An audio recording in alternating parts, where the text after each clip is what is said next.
Have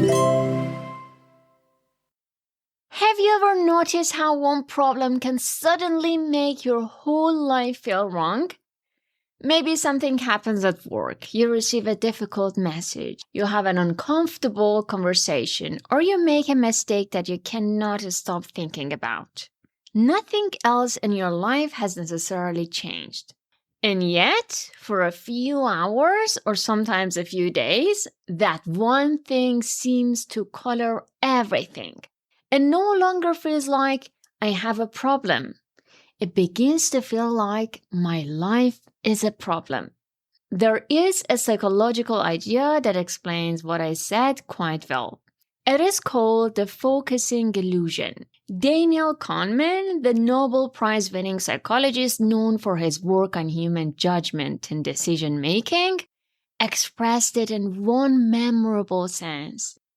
Nothing in life is as important as you think it is when you are thinking about it. He was not saying that our problems do not matter. The idea is that attention changes proportion. Whatever we are thinking about moves into the foreground, while the rest of life becomes less visible. Imagine you're worried about something at work. You're home in the evening, perhaps surrounded by people you love. Other parts of your life may be going perfectly well, but your mind is still in that meeting, still replaying that comment, still thinking about tomorrow. The problem is real, but it may be taking up more space in your mind than it takes up in your life. One person is disappointed in us, and suddenly we forget all the people who value us. One uncertain area makes the whole future feel uncertain.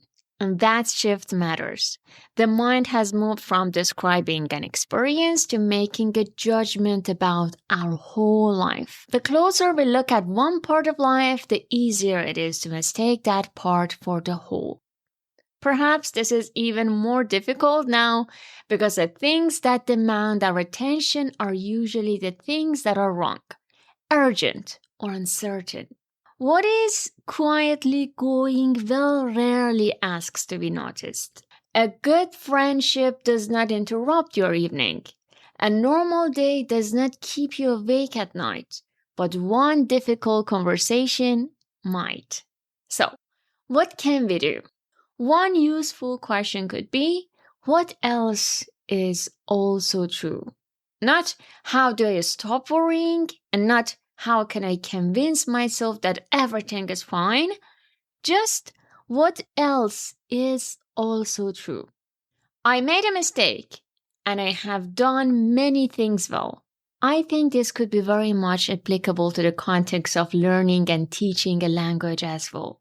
You might make several correct sentences, but the moment you make a mistake, you let it dent your confidence. And you don't notice the rest of correct sentences that you made.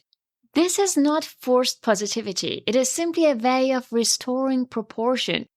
When it comes to problems, you can even write the problem down in one sentence, then add 3 things that are also true.